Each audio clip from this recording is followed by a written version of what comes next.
All right, let's find out what happens here at Pro Tour Nadu. It's been called. Are we going to send someone to the top 8? We're about to find out. Take it away, you two. Well, thank you very much, Maria and Frank, particularly to Frank, who, as I said to him earlier, off camera earlier, he is one of the, he has one of the most incredible abilities to succinctly and deftly and concisely explain incredibly convoluted concepts in a way that makes them at least somewhat understandable to boneheads like myself. Marty, I'm sure you're across exactly, every in and out of this Bant Nadu deck. Although, then again, they seem to be discovering new technologies with this list every single day of the week. Yeah, so I feel like I am already outdated in my Nadu knowledge. You'll have to What I download knew the on latest Thursday, patch. it's gone. But yeah, definitely huge shout out to Frank for all the excellent work he's been doing this weekend. On home soil as well. Truly fantastic Yes, stuff on home indeed. soil. He has been a great addition to the coverage team this weekend. An old friend of yours, an old friend of mine. Very pleased to have him alongside us. But we're also pleased to have these two in the feature match area. We might be sending one of them to the top 8 here and now. We're going to find out. Noah Ma. We've watched this bloke rumble and tumble with his Necro Dominance deck, Mono Black Necro. A new addition to the modern format, as indeed is Jason Yee's list. Bant Nadu. This something of a sort of public enemy #1 type situation for the Bant Nadu deck. It certainly is capable of incredibly explosive starts and incredibly explosive finishes for that matter, Marty, and we'll see if Jason is able to leverage the power of this new deck in this matchup. Yeah, there's a few different grudge match storylines happening here as well.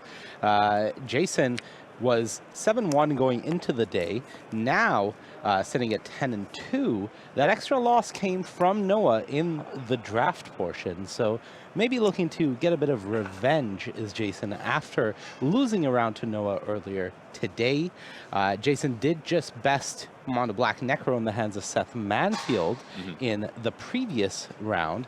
As for Noah, he has played against Bant Nadu twice so far this tournament, both of which he was victorious. So both players currently undefeated in their respective matchups, and maybe this is the one that proves who has the real edge. All right, well, we're going to find out here. Big fan of this new Mono Black deck. And the various builds. You know, we saw Seth and his team have got a different approach to the one taken here by Noah Ma. Shambling Ghoul and the like appearing in the other list. The One Ring, of course. This one has those copies of Sorin of House Markov. Another new card, one of these new Origins, Magic Origins style flipping creature into Planeswalker type cards. And Sorin's certainly a sweet one. Yeah, and I think one card I do want to point out in Noah's deck that is pretty interesting in terms of dynamics in the matchup is we heard Frank talk about the sort of loops that the Nadu deck is capable of, but a lot of those loops do include endurance. So if Noah is able to land a couple of copies of Doughty Voidwalker at the right time, perhaps that could disrupt Jason's ability to go for an endurance loop should things play out that way. Of course, the Nadu deck has a gajillion tools at its disposal, a full, really, creature package toolbox of dealing with things like a Voidwalker, whether it is with a Volatile Stormdrake or a Venser. It's not likely to happen, but that is at least one aspect of the matchup to keep in mind. Yeah, it isn't so much a toolbox as an entire Bunnings warehouse. It has tools all the way down. We've seen decks like this dominate Modern in the past. Birthing Pod, of course, comes to mind in the olden days. We had various Collected Company, Court of Calling type decks that have had immense flexibility in the way that the 75 can be put together to make sure these decks can, you know, handle anything that's thrown their way. Right. Sorry, I'm still stuck on the term. Was that Bunnings Warehouse? Bunnings Warehouse. Yes. Yeah, where lowest price is just the beginning. Absolutely. Okay. Yourself a snag. Go and buy a Makita drill. All the tools that you... This isn't supposed to be an advertisement for a leading chain of home improvement and hardware in Australia. Somehow we find ourselves here, strangely enough. I'll expect my check in the mail from Bunnings Warehouse. Don't you worry about that. Let's anyway, go straight to Wizards of the Coast. Let's see what Jason's going to do to open this game out here. A slower start with a Surveil land into Urza's Saga here for our Bant player. Normally, Urza's Saga starts pretty exciting when you are in the Nadu player's seat. Saga is your way to go and fetch a Shuko. But for Jason, already having a Shuko means that there isn't as much of an emphasis being put on this Urza Saga.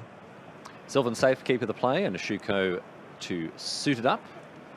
Old fans of Magic will remember, of course, the original Sylvan Safekeeper, an invitational card representing one, I think the first ever, actually. Yes. Representing a former superstar of the game and an old mate of mine, Olle Råde. Who is here this weekend. Who is here this weekend. And in day 2, I believe. It was great to run into him. Now works in journalism in his native Sweden. But he was someone that I used to work with many years ago on the EU professional circuit, and great fellow, and hoping to see more of him in the future. Although Hall of Famer, of course. Hall of Famer, naturally. Yes, Yep. This bloke's done just about everything. And Olle, a very important inclusion in this deck, as it is both a way to protect your creatures and part of these endurance loops where you are sacrificing the lands to shuffle them back into your library and continue doing that. So you do see Noah going after the Safekeeper with a Fatal Push, giving Jason the option to leverage a land to keep the creature around, knowing that that land is going to slow Jason down. And that is exactly what Jason does here. Basically, given the choice, do you want to lose your creature or do you want to lose a land? Jason elects to put the breeding pool in the bin. And so now, Noah, in a pretty decent position as well. We should, of course, point out, Marnie, that this Darthy Voidwalker means the breeding pool is exiled. Sure is, with a Void counter on it. And that could matter. Yes, it definitely can. It will matter in terms of just whatever Jason does is being affected by this Voidwalker in play. It's going to stop some loops, but it is also just, it's presenting a fast clock against Jason, just having what is essentially 5 power here. And one big thing Jason does have access to is getting Haywire Might from its deck using Urza's Saga, and that would be some insurance against what is typically Noah's A plan in Necro Dominance. The issue is Noah isn't on the A plan right now. He is firmly on the I have the creatures to beat you down. I was going to say not even the B plan. This is a well and truly down the list of plans that this deck has. But hey, it's working, right? In for 5. Jason not in a position to block. We saw how much of a priority was placed on keeping the Sylvan Safekeeper around last turn, and that seems to be the case right here. Yeah, I think one of my favorite things about witnessing a new, quote-unquote, modern format like this is the lack of agreement and consensus on what the right builds of these most powerful decks are. What is the right build of Nadu? That's a lot of cards. And Noah slamming this Necro Dominance into play and drawing immediately, just snapping off 10 cards. I believe he had 1 Soul Spike in hand. Yes, he does. And the rule of thumb typically from players is if you have a Soul Spike, you add 2 to 3 to whatever number you were planning on drawing before. So that is the first step. The question is, how many Soul Spikes did Noah find to now begin really sending the damage home? All right, well, here's one.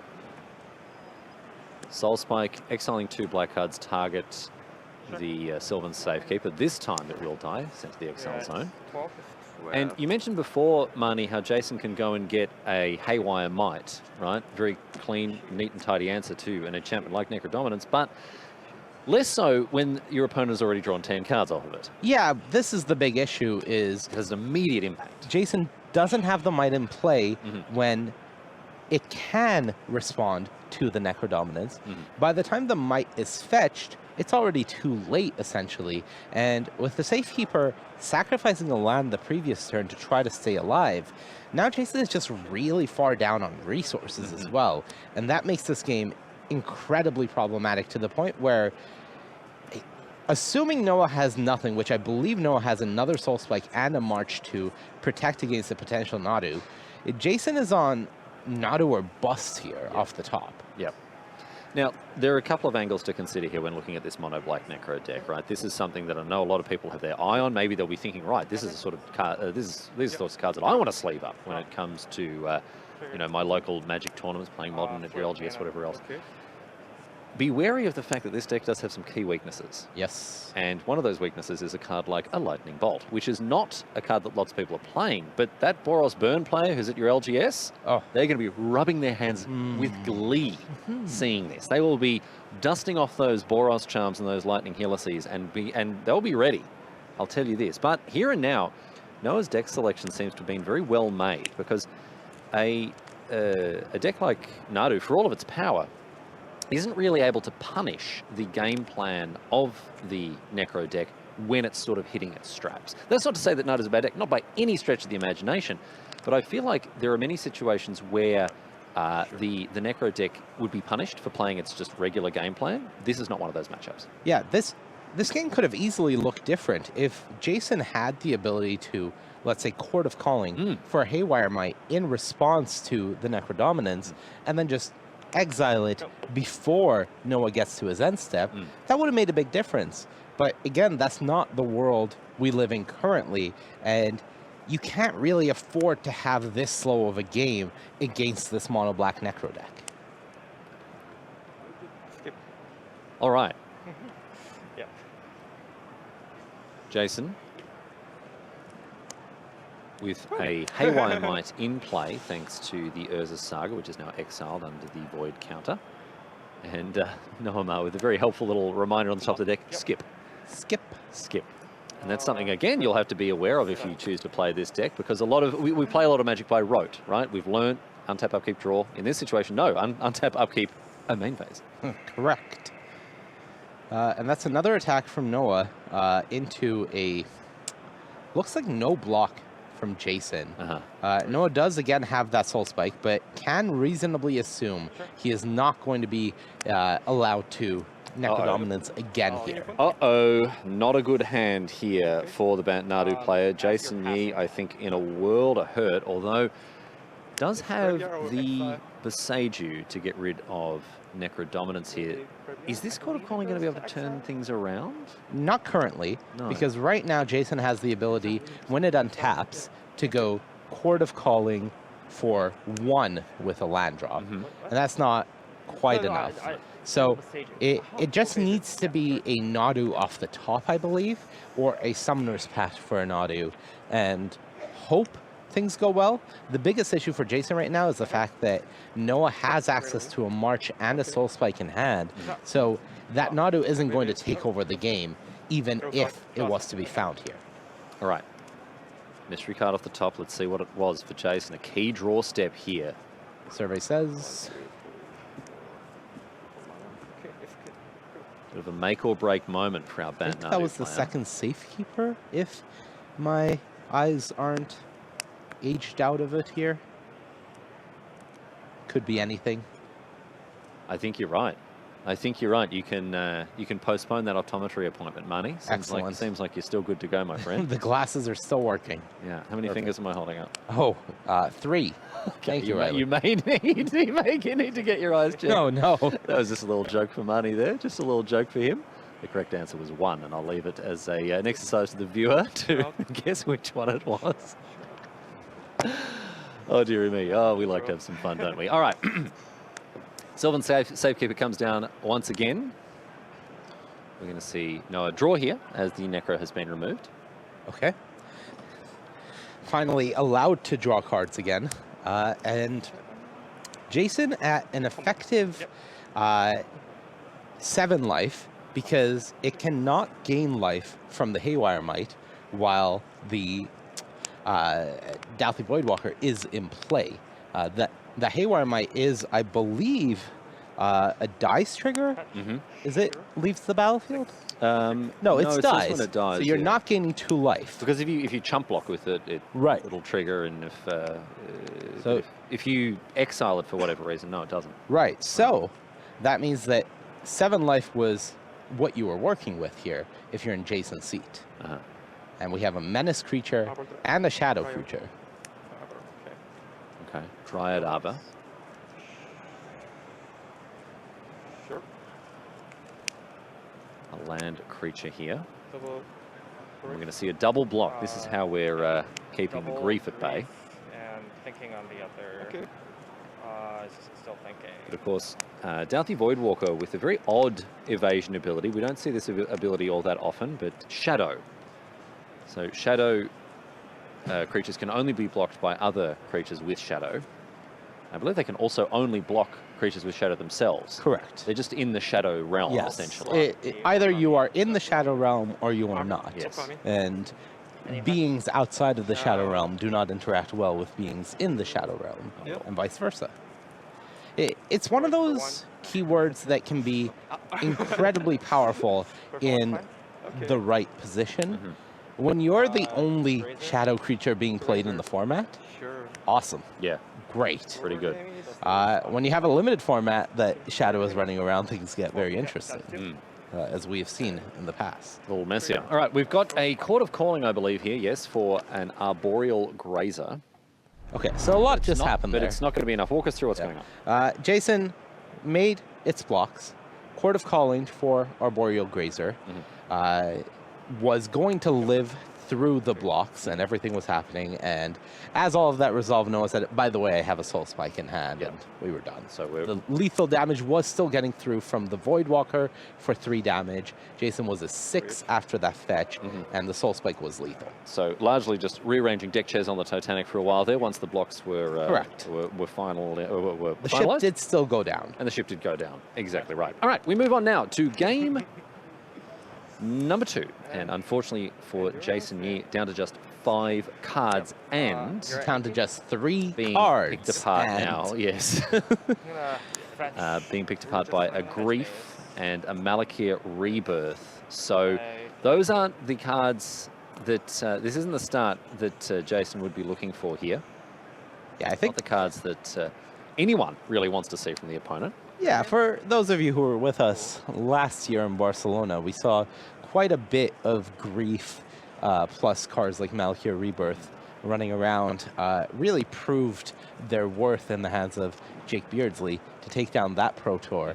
And while things look a little different nowadays, no Fury running around, for example, the Grief plus Malakir Rebirth quote-unquote engine that this deck has available to it is still ridiculously powerful. If you can go this turn 1 start, now you also have Phyrexian Tower to further take advantage of the benefits that this offers and ramp out things like Necrodominance.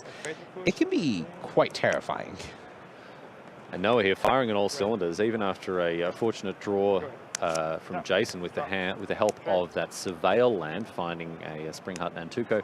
It dies to the Fatal Push. Grief gets in for 4, and Jason's under an immense amount of pressure here. Yeah, this is a lot going on, and I believe Noah does have a Necrodominance and a 3rd land here available to him.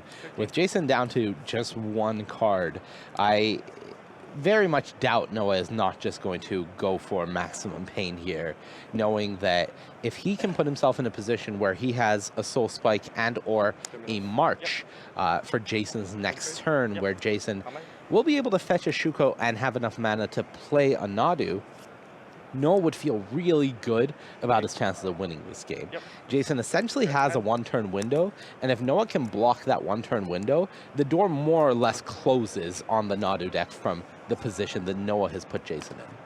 All right, down to 10 here. Noah Ma, as he draws, what was that? Would be 8 cards after the Thoughtseize? I believe it was 8. 8 cards, all right. And after the Malakir Rebirth. Oh, Malakir Rebirth, excuse me, of course. Yeah, that was the turn 1 play, wasn't it? Yes. I just see someone having played a Swamp on turn 1, and they're on 18 life. And that's a very deep.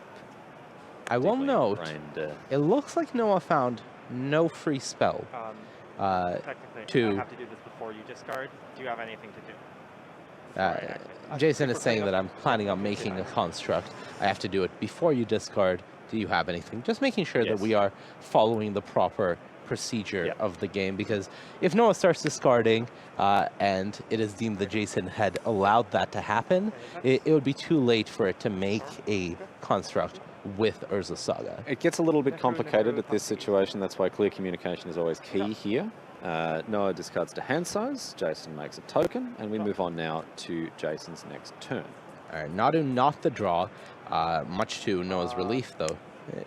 he won't know it immediately, of course. Noah was very much needing to fade a Nadu on that draw step, as that was more or less the turn. Here, Jason will be able to get a Might and has access to a Yavimaya, so that will be the green mana to take care of the Necrodominus.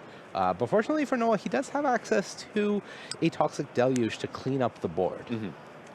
Yes, and can do so once the Might leaves play without actually killing the Grief. Correct. Toxic Deluge for 2 will clean up those construct tokens. Sure. And we're going to see one of them get in here. You're at 7. And once again, I've made a fool of myself because, of course, Grief is a 3-2, not a 4-3, because once again, I have opened my mouth to change feet and I've gotten got by Malakir Rebirth. Malakir Rebirth has gotten you. Because every card that brings Grief back puts a +1/+1 counter on or gives it +1/+1. Except for the Malakir Rebirth that's been played in this deck that I've already made a mistake with Thoughtseize. It's okay. Oh my goodness. Riley. I'll tender my resignation. Riley, No. we learn. It's all over. It's all we over. learn. It's so over. We move on. It's so over. It's so over. So now here's the interesting dance from Noah and Jason. Because Noah can attack and then try to go to his end step. And Jason will have to decide whether it wants to use Haywire Might before Noah gets to the end step, judging how many cards Noah has in hand available and how much life he has to pay. And then if Jason does this, as we just saw, we are still in the post-combat main phase. So now Noah can decide whether he wants to fire off Toxic Deluge, whether he wants to do this very great line, which is Fatal Push into Bowmasters to cleanly clean these both up, keep his Grief around, and recreate a board presence, and very much put Jason very far behind. So things looking good here for Noah Ma as Jason plays Delighted Halfling.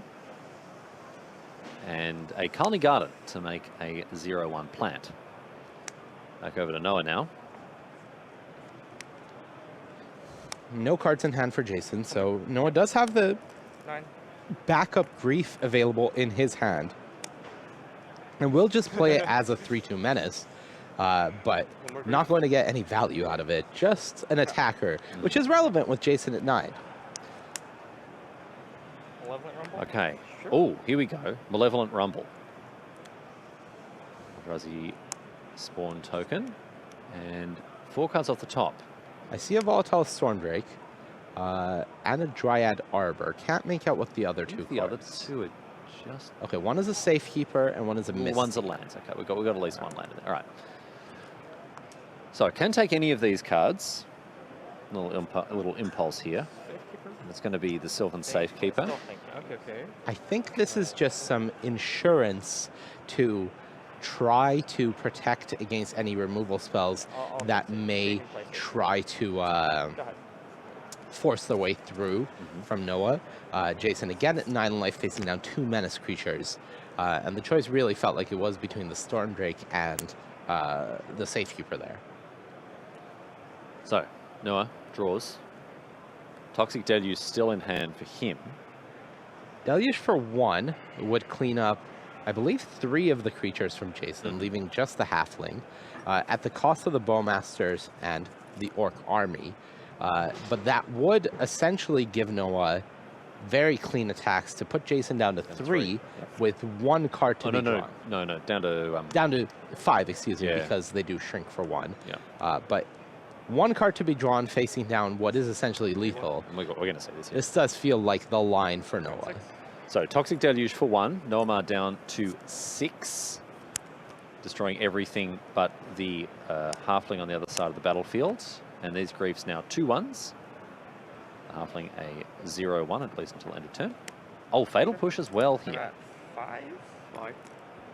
If that was the card drawn for Noah, that's not then too bad it at all. feels pretty That's not impossible too for bad Jason to come at back. all, because Jason Yee now, no cards in hand, playing off the top Rumble. of the deck. It's another Rumble. Okay, round 2. The Malevolent Rumbles continue. Rumble in the jungle. And...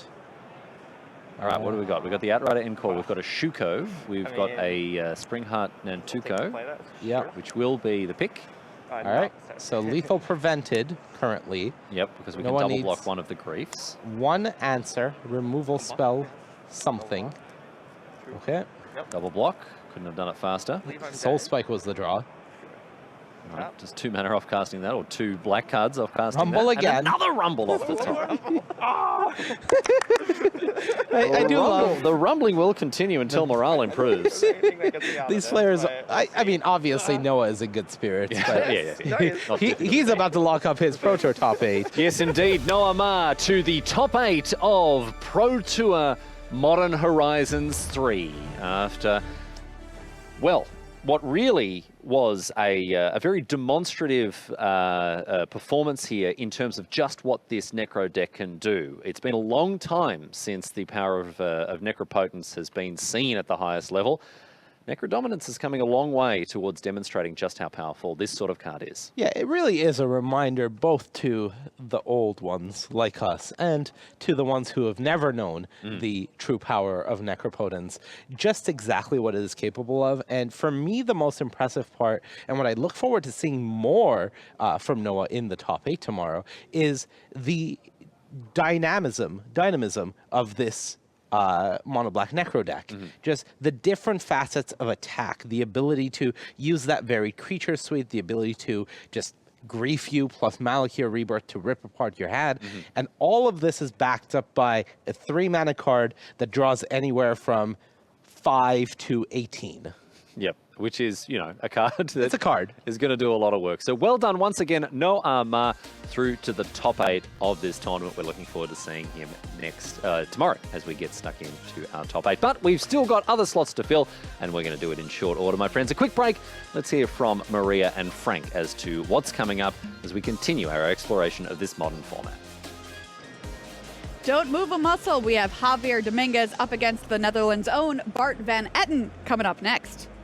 Jeskai Control says no in various ways, whether it's with removal, counter magic, or sweepers. They'll try to win the game eventually with the powerful new Flage. For Mono Black Grief, the dream is to evoke Grief on turn 1 and return it with Not Dead after all. For Modern Horizons 3, a new addition is Nethergoyf, which can grow when Mishra's Bauble or Urza Saga hits the graveyard.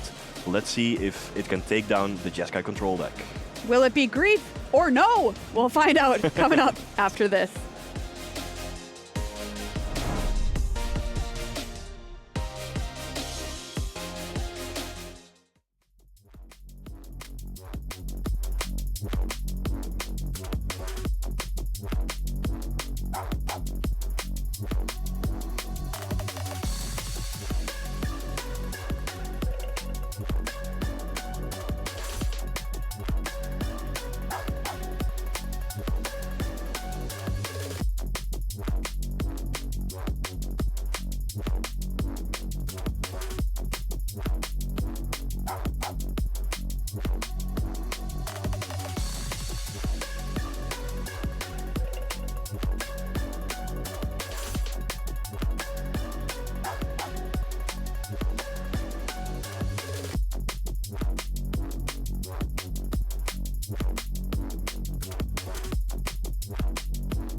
Welcome back to Amsterdam here for continued coverage of Pro Tour Modern Horizons 3. What a pleasure it is to have your company here with us as we get stuck into this modern format here at Magicon in Amsterdam. My name's Riley Knight. I'm joined by Mani Davudi. We're going to head back down to our feature match area here for the match we previewed briefly earlier on.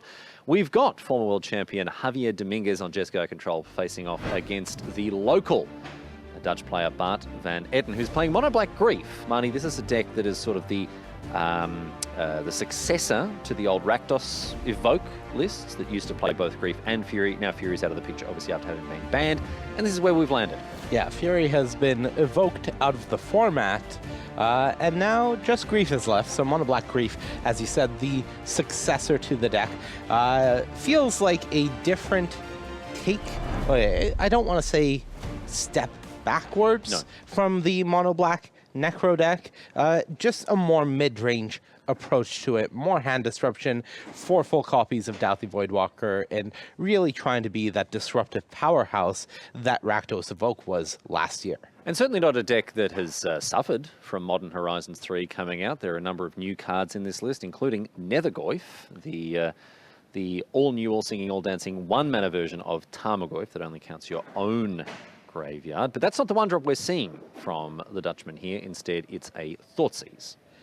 Yeah, Nethergoyf, big addition to the deck. Just a cheap threat that can come out, and you do play a very sort of card type suite.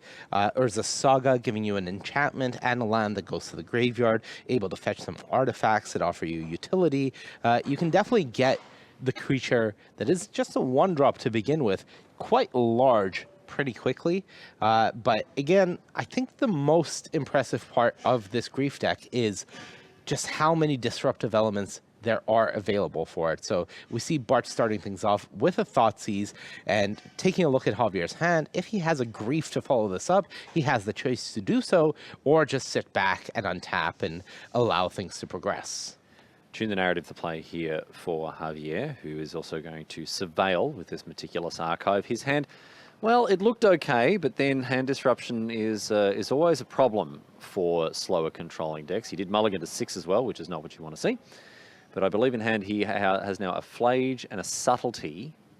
And I think a Celestial Purge as well as 1 more land. That's a nice one. And I think the Purge might be the card that Bart doesn't know about, if I'm not mistaken. Yes, I think so, yeah. No, the counterspell was picked out of the hand by the Thoughtseize without the Celestial Purge being there. And 2 more cards were picked up since Bart has looked at the hand because of Tune the Narrative and the regular draw step from Javier. So Bart only knowing about half the hand from Javier. And right now, Javier is able to just deploy Flage, as I believe that Nethergoyf is still just a 1/2. Yep. Even with that land going to the graveyard, will be a 2/3. So it will put an emphasis on Bart to have a 1-mana instant of some kind here to keep it alive or save it from this potential Flage. So Javier here, thinking about what he wants to do, does have Dress Down as well. And is this going to pass? Okay. Javier does have a few options available to him, of course, Subtlety in hand, but also the ability to go end step, Dress Down, untap, and play a Flage that stays around permanently. You won't get the Lightning Helix effect from it, and that is a risky play against a deck that is full of disruptive elements, potentially removal, but of course we are post-board here with Jeskai control against Mono Black Grief. So maybe an expectation that Bart has boarded out some things like Fatal Push. The other thing to think about here is the fact that you play the Flage with the Dress Down in play that is going to be able to stick around and continue to deal out these Lightning Bolts or these Lightning Helices. When you're facing off against things like Doughty Voidwalk or whatever else, that's a good way to manage the board. So even if you don't get the initial one with the Dress Down in play, you do think about the longer term impact that those will have. Also, you're attacking with a 6/6, which isn't too bad. Right. The big question is, can you untap with it to attack again? Because if you use all of these resources, yes, Dress Down does cycle, but you are using 2 turns worth of time and resources just to get this Flage alive. If you use all of this and Bart removes the Flage, you've essentially lost the game, more or less.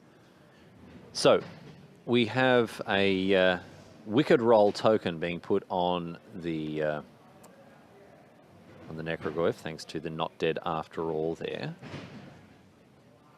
Yeah, Javier did fire off his exile removal spell on the Douthie Voidwalker on the end step, but that did open up the way for Bart to be able to protect the Nethergoyf with Not Dead After All, which was a little awkward. And now we do see that Turok comes out.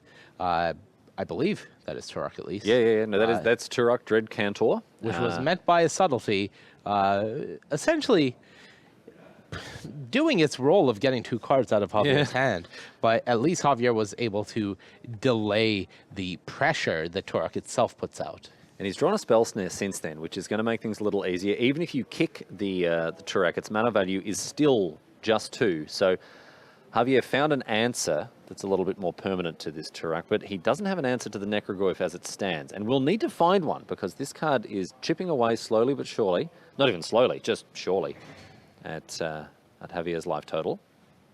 Now, I am curious whether Nethergoyf should actually have a Wicked Rule. That was my confusion as well, but when I don't believe it died. No, I don't think it did. So Right. I wasn't 100% sure on this, because this can be very tricky, but I believe that when the Flage trigger resolved, the Not Dead After All was in the graveyard. Right, would which have made meant the Goyf that a 3/4. Would make the Goyf a 3/4, and therefore it wouldn't have died to the trigger, and therefore wouldn't have Come back returned with a with- Wicked Roll. Right. So I'm not 100% sure on exactly why and how that resolved the way it did. In any case, both players seem to have missed it. This is obviously, as you can tell by the speed at which the players are playing, not live. Yes. This is time-shifted magic. This is time-shifted magic, and both players here seem to be moving on with the game as it is. So we're going to as well. We do apologise because we know that this influences the viewer experience. Which, as we've established, is our highest priority. Highest priority, the viewer experience. Yes.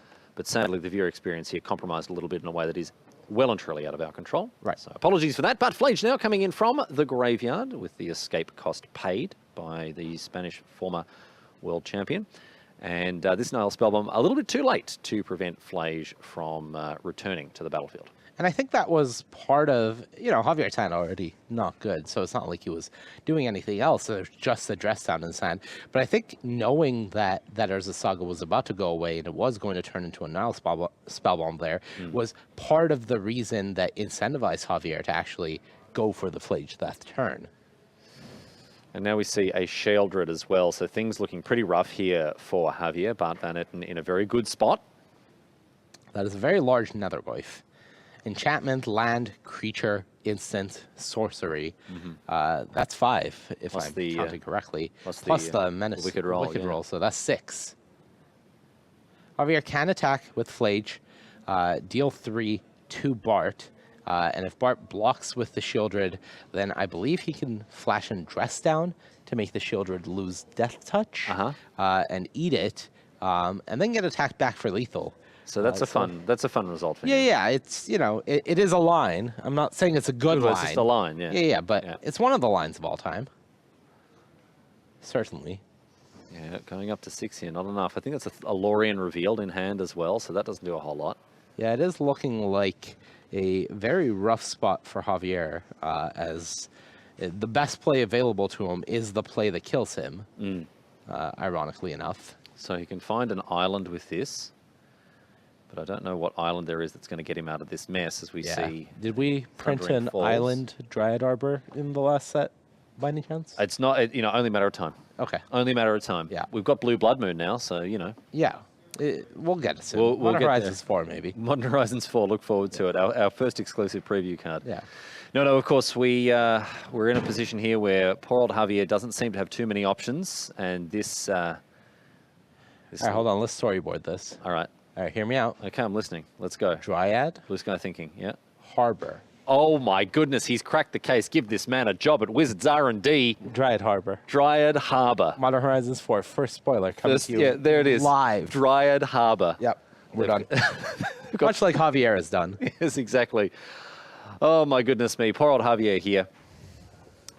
More or less forced to block with this Flage to keep himself in the game. Now, he can flash and address down, which I believe will mean that this is a a chump attack. It is.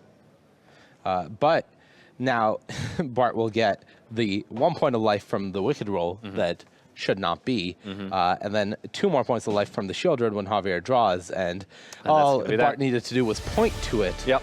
to get the job done there. All right, well, a shame there for Javier Dominguez going down in that fashion. Not how he would have chosen to take that loss there, and an unfortunate, I guess, misstep with the Wicked Roll token as far as we could see, but that's the way that it goes, and Bart Van Etten picks up the game, and indeed the match. So, that's that for our match between Van Etten and Dominguez, but we do have more magic to show, and I'm very pleased to tell you that it is your friend and mine, Olle Råde, here on our feature match area, in our feature match area for the first time today. Joining him, Masahide Moriyama. We're going to be able to check in with these two players and see how they're going at 8 and 4. Now, at this point, they're playing essentially to keep their dreams alive in this tournament, right? This is a do-or-die moment for these two. 5 losses essentially just puts you out of contention for a top 8 finish. But it is good to see the Swedish Hall of Famer still making the rounds here at the highest level. And I'm looking forward to seeing how this one pans out. All tied up at 1 and 1 between these two players. So a deciding game here between Bant Nadu and Boros Energy. Yeah, and a deciding game as well about whether Olle can overcome the, I'm sure, immense regret he feels 20 years later about designing Sylvan Safekeeper to enable this Nadu deck. Get out of town. He's not going to lose to himself. Surely not. Wouldn't be the first time someone's lost to themselves. I wouldn't wish that upon poor old Olle here. Going down to your own invitational card. My goodness me. Add insult to injury. Maybe it'd be... oh, no. Let's see if Masahide Moriyama is playing the version of Riley. Colorado that actually has hair. Riley, this is, in my opinion, the best start available to the Bant Nadu deck. All right, talk us through it. Turn 1, Arboreal Grazer enables you to have the turn 3 Shuko and Nadu line, because you float the mana from the Urza Saga when you sacrifice it on turn 3. You go get the Shuko, you have 3 lands, you go get the Nadu. What you don't hear in this in the face of this Wear Tear. Oh! Little 1-mana Stone Rain, we love to see it. And you do also block the Ragavan, but this is pretty good. Yeah, this isn't too bad. Hold the presses. Yeah. We're going to see Arid Mesa cracked here for Olle. See what he goes and finds. And it's a Stomping Ground. And we see Guide of Souls. Card that's been making a huge amount of, making waves in Limited, of course, and doing decent work in these energy-based decks in Modern. How do you feel about Flying Monkeys? Depends on the context. Okay. Depends on the context. We are in Oz. How do you feel about Flying Monkeys? I guess actually no, it doesn't depend on the context. Not great. Okay, Not great, generally speaking. So we're changing our answer. Well, it doesn't really matter if it's an Oz situation, if it's a, Mr. Burns situation, or a, Reddit thread on relationships type situation. Flying Monkeys are very rarely good news. Great. But I'm sure at this point, Olle wouldn't mind giving his nimble pill for us some wings. We'll see. After, that's the way to do it. Yeehaw, partner. All right, here it is. Stacking the triggers, so going to end up with 3 energy as we get the Raptor Cascade-esque ability. And we'll be able to cast whatever he finds. Will he want to cast? That is Philia. Another new card Our from beloved Modern Corgi friend. Horizons. Yes, indeed. Exuberant Shepherd. Are corgis shepherds? They can be. Do they work as sheepdogs? They're generally pretty lazy dogs. I was going to say, I can't imagine, you want a blue healer out there. Yeah, I'm not sure. I'm not sure what Philia is shepherding, other than those autumn leaves. That's right. Into a pile. This is a creature that's doing its best. Yeah. Look, I will not hold it against just a little guy, Philia, for doing its best with shepherding. All right, Olle thinking about whether he wants to cast the Philia, and ultimately decides yes he does. So that's going to give him a 1 energy rebate thanks to the Guide of Souls. However, this means no Flying Monkeys. No Flying Monkeys for now. To the relief of Smithers, I imagine. Yes, 1. 60. And across comes the Guide of Souls for 1. Yes, right. Okay, Echo Riley, that. Okay. I'm being told the corgis despite their current lazy attitude, Yeah. were bred as shepherds and working dogs. You go back far enough, and they were Right. they were out in the paddocks doing the hard So yards. I feel like this is yet another thing that we can blame on the British royal family. I think so. Yes. The Corgis have had incredibly bad PR thanks to their association with the late Queen Elizabeth. Yes, Lizzie, as we like to call her in the colonies. In the colonies. Yes. Our good Queen Bess. We are both in the colonies, Yes, you indeed. and I. Yes, still on our coins. Good of old course she Lizzie. is. And I imagine she had quite a hand in making us think of Corgis as more of lap dogs than working dogs. But look, Philia, again, out there, doing its best. Doing its best. All right, here is Bant Nadu, the namesake card making the appearance. Nadu here, Winged Wisdom coming down for Masahide. No Shuko, however. No Shuko, no Olle, Sylvan Safekeeper. Yeah. Nothing to really enable the targeting quite yet. Taking a look at Moriyama's hand, I believe I see at least one copy of Breeding Pool. So that is also not going to offer you any help. So for the moment, Olle is quote-unquote safe. The question is what he's going to do, as I believe Olle also has a redundant card in hand in a second copy of Philia. All right, in they come. And it looks like Nadu is going to be targeted with the Exile ability of Philia, which will, of course, net Masahide a card. But at this point, it looks like Olle is just wanting to put the pressure on here. Yes, and as much Olle damage as possible. Olle does have a flute in hand, so if Moriyama gets a way to trigger, whether that is a Outrider Encore, whether that is a Shuko, or whatever it may be, Olle has the ability to respond by flashing in the flute and naming whatever card it would be that is causing the triggers and stop that from happening. All right, that pact is in hand, of course, drawn or put into hand by Nadu last turn. I think Nantuko was the draw for turn from Moriyama. Springheart Nantuko, perhaps? Yeah, so could use... Could bestow that to get a trigger. Oh, it's the one ring here. Well, that is a nice little stopgap here for our Japanese player. Protection from everything for a turn. That'll slow things down. The question is, does Olle have anything to prevent damage prevention? We're looking for a stomp, for instance, from a Bone Crusher Giant. That would be cool if he had something like that. I don't believe he does in his deck. All right, well, Disruptor Flute flashed in, maybe in response to the ring by the look of things. So that will prevent the ring from drawing any cards, which is the biggest issue. And here comes Nadu now, across in the sky for 3. Back over to Olle, big draw step for him. He's going to want to find some business here. Wear Tear in hand, in addition to, another Ragavan. That is not what you wanted to see. And I think, as you say, a redundant copy of Philia. So this is a hand that looks a bit more like a foot here for the Swedish Hall of Famer. Now, he does have this available to him, which is attack with Philia, blink the amped Raptor. Yes. So this will both give Philia a +1/+1 counter and Olle another Raptor trigger. It does not give him another Raptor trigger. Oh, because you if it have was to- you have cast. to cast it. But it does give him more energy. More energy, excuse me, It yes. does give him more energy. So many things going on. Yeah, there's just so many text on these magic cards these days. Back in my day, we were playing with 6 mana 6/6s with Trample, and we were grateful for it, man. All right, so I believe Court of Calling with the draw from Moriyama can fire that off for 5 and go get an Outrider Encore. You do play it in the deck. That would be your targeting ability, assuming Olle has no way to stop that. 6, excuse me. Does have the ability for 6, but yes. It is a 3 mana creature after all. So here it is, Court of Calling, X equals 3. And Olle, I don't think, has any way to stop this. No, he's already tooted on his flute here.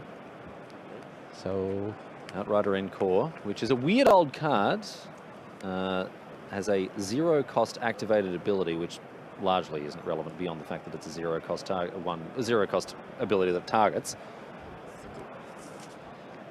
So there is our handy little overlay, and I think Moriyama really only needs to hit 2 lands here to get out of hand, essentially. Okay. And that should do it. And has found them, yeah. So talk us through what we're going to see here now, Money, with those 2 lands. Oh, no! Oh, no, Olle. Råde. Oh, he's facing off against himself. Terrible situation for him. Well, I may have been wrong because I believed that Moriyama had a Springheart Nantuko in hand, but by firing all of those off before really getting like those lands, I'm not entirely sure if that is the case, but we'll see as Moriyama now goes cracking of these lands what the follow-up is going to be. All of the creatures that are currently on the battlefield have been used up. So for Moriyama, it is a matter of what the follow-up creatures are going to be. With that Wall of Roots, can definitely at least deploy the Wall and the Halfling for 2 more targets. Okay, 2 mana. And here is It is an Nantuko. It is an Nantuko. Okay, you were right. All right. Well, that is a problem because typically it is said that Nantuko plus the combo is usually enough to get the job done. And we know that there is at least Dried Arbor is maybe a risky one, as it will not give you more mana. It would be summoning sick, but it does give you more targets. So that is the exchange here. And Moriyama just needs to hit 1 land in the next 4 hits. So it is still missable. The Halfling or the Safekeeper, I believe, is going to be the last creature. And if one more... there's a land. Goodness, Okay, yes. so we go again. We go All right. once again. The land hit off of the Sylvan Safekeeper there. Okay, and- hold on now. All right. I don't see a way for Moriyama to add anything else to target on this board. Everything has been targeted. There's no way to copy a Nadu. All you have is colorless mana. Oh, excuse me, there's a Court of Calling. Of course, all those creatures are untapped. You're fine, you're fine. Yeah, just a fresh Nadu resets everything, and it's over. All right, excuse me. So The Court of Calling does the job. So talk us through what we're seeing here. A Court of Calling for 3 can go and get another Nadu, which means that all of the creatures now have that ability granted to them afresh, right? Yeah, They can go imagine from 0. the assembly line that just moved everything from 0 to 2. Yeah. Everything has just been shifted over to 0 again, and we go again. So this represents another, well, to begin with, 14 cards, and it'll be a lot more than that because of the Nantuko, because of the fact that it can create insect tokens. So this is, as we say in the business, all over Red Rover. Right, and this is the simple win, as I believe Moriyama does have that Thassa's Oracle in hand, so ultimately, at the end of it, Olle does say good game. It is just going to be a very deterministic win. Well done to Olle Råde for making it as far as he did here, but dropping down to X and 5 now should knock him out of contention for our top 8. But his opponent, on the other hand, will live to fight another day. However, again, at X and 4, it's going to be It's going to be an uphill battle for certain. Yes. But look, you're playing the best deck in the room, so there's always the chance. And I do want to say for Olle, he didn't lose to himself. No, that would have been very... If he was on 1 life and a Sylvan Safekeeper came in for lethal, Right. that would have been... Yeah. Like if the Safekeeper was the targeting source, if there was no Shuko, yeah. that wouldn't have felt great. yeah, But, you know, as things stand, he didn't lose to himself. He didn't lose to himself, no. So that is that, my friends, for this round of Magic. We thank you for joining us, and we'll see you back here very soon. We're going to be back at the news desk after a quick break. And on the other side of that, of course, more modern Magic coming your way. So don't go anywhere. We'll see you back here live in Amsterdam after this.